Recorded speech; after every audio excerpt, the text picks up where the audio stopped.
ये बात जो अब मैं करने जा रही हूँ इसको आपने बहुत ध्यान से सुनना है और इसको समझना है कि असल में क्या मसला क्या है। पूरी तसल्ली के साथ सुनिएगा प्लीज़ इसको ज़रा। ये किस्सा है जनाब 2020 का 9 सितंबर 2020 की बात है। लाहौर सियालकोट मोटरवे पर एक वाक़या पेश आता है। एक ख़ातून के साथ ज़्यादती होती है जिसको हम मोटरवे रेप केस के नाम से भी जानते हैं।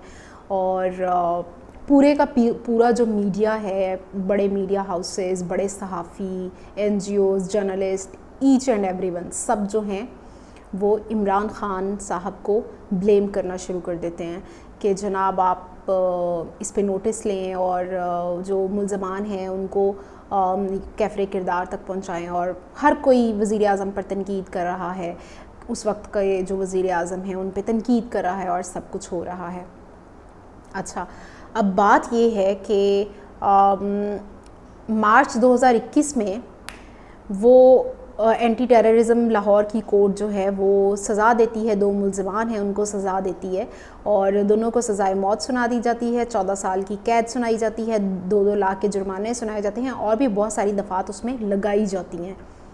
लेकिन विक्टिम जो है वो सामने नहीं आता, विक्टिम का नाम सामने नहीं आता। विक्टिम कौन है? विक्टिम एक ख़ातून थी, बच्चे थे उनके साथ, जो थोड़ी बहुत चीज़ें पता चलती हैं क्योंकि विक्टिम सामने आना नहीं चाहता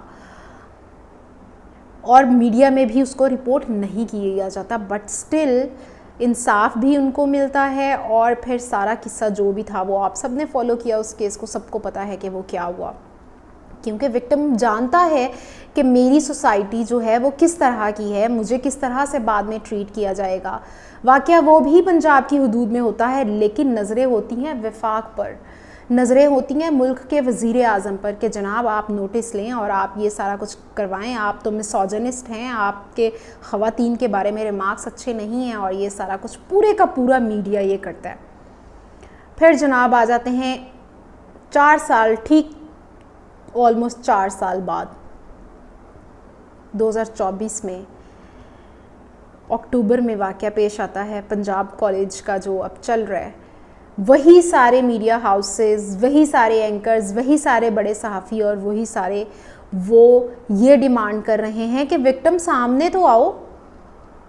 विक्टिम तो है ही नहीं है, विक्टिम कैसे हो सकता है? ये कैसे हो सकता है? विक्टिम सामने आएगा, विक्टिम अपनी तजलील करवाएगा। विक्टिम के जो ख़ानदान है, उसका बाप है, भाई है, माँ है, बहन है, छोटे बहन भाई हैं, बड़े बहन भाई हैं, जो भी हैं, जब तक मुआशरे में उन पर उंगलियां नहीं उठेंगी तब तक हम यकीन नहीं करेंगे कि ऐसा कोई वाक़या पेश आया है। विक्टिम सामने तो आए।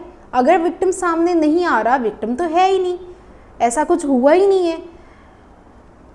ये वही सारे सहाफ़ी हैं, ये वही सारे लोग हैं, ये वही सारे मीडिया हाउसेस हैं, ये वही सारे एंकर्स हैं, ये वही सारे जर्नलिस्ट हैं, ये वही सारे तज्ज़ियाकार हैं, वही सारे दानिश्वर हैं जो उस टाइम पर डिमांड कर रहे थे कि जनाब विक्टिम का नाम नहीं लेना। विक्टिम अगर सामने नहीं आना चाहता तो विक्टिम सामने ना आए। लेकिन आज वही लोग हमें ये बता रहे हैं कि विक्टिम नहीं है, विक्टिम सामने ही नहीं आ रहा, उसका नाम ही पता नहीं चल रहा।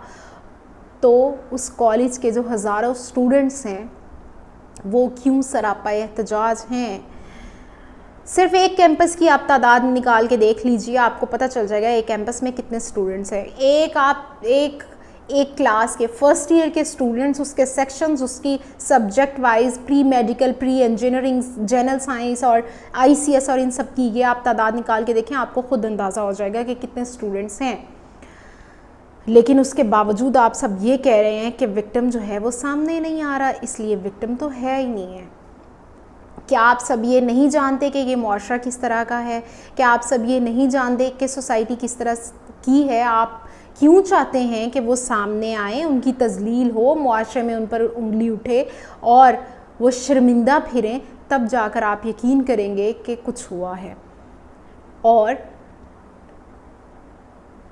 इसी सूबे की एक वज़ीर आला जो है वो ख़ातून है, उन्होंने अपनी पहली तकरीर में फ़रमाया ख़वातीन मेरी रेड लाइन है। और उसी ख़ातून की काबीना की एक जो मिनिस्टर हैं वो आकर ट्वीट करती हैं, वो इतला देती हैं जनाब हम भरपूर कोशिश कर रहे हैं कि हमें पता चले, लेकिन कोई सामने नहीं आ रहा।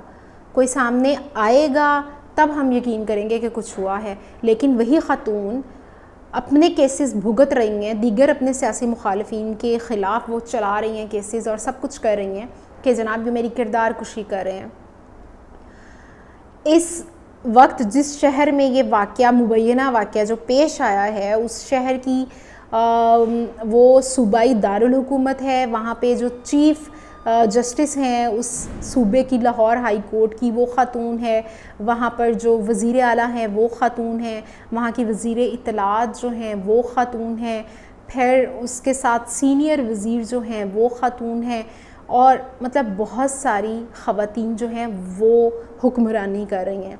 लेकिन वहाँ पर एक ख़ातून, एक बच्ची को ये आवाम के सामने आकर साबित करना है कि मैं हूँ, मेरे साथ कुछ हुआ था, ताकि मेरी आने वाली ज़िंदगी आगे अजीरन हो जाए, ताकि लोग मुझसे सवाल करें कि तुम में तो कुछ ऐसा था, इसी वजह से कुछ हुआ होगा। शायद तुमने कपड़े इस तरह के पहने हो, शायद तुम खुद ही उनसे बात करती हो किसी ड्राइवर या गार्ड से, शायद तुमने खुद ही उनसे काम निकलवाना हो। ये सारे इल्ज़ामात मेरे पर लगें, उसके बाद जाकर साबित होगा कि जनाब मैं ही थी वो लड़की, मैं ही थी वो ख़ातून और मेरे साथ ही ये हुआ है।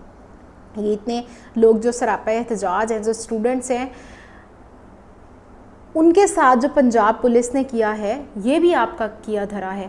पंजाब पुलिस के मुंह को जो खून आपने लगाया है पिछले 2 साल से, ये वही खून आज नज़र आया है कि उनको तमीज़ और तफरीक और तहज़ीब भूल गई है कि एक सियासी जमात पर क्रैक डाउन में और टीनेजर्स जो स्टूडेंट्स हैं उनको हैंडल करने में कितना फ़र्क है। उनके मुंह को जो खून लगा है कि इसकी आंख निकाल दो, उसका नाक तोड़ दो, उसका कान काट दो, इसका बाजू काट दो, उसकी टांग तोड़ दो, ये जो खून लगा है उनके मुंह पर, ये उनके डीएनए से जल्दी नहीं जाएगा। ये जब तक जाएगा तब तक बहुत देर हो चुकी होगी और हो सकता है तब तक आपका वक्त ख़त्म हो चुका हो। फिर आपने ये रोना पिटना और ये सारी चीज़ें नहीं करनी कि जनाब ये पंजाब पुलिस क्या कर रही है। पंजाब पुलिस के मुंह को ये खून आप ही ने लगाया है, इसलिए इंतज़ार मत कीजिएगा कि ये बदल जाएंगे। इनको जब तक बदलने का टाइम आएगा तब तक बहुत देर हो चुकी होगी। हो सके तो आप ये अल्फाज कहीं लिख लीजिए, ऐसा ही होगा।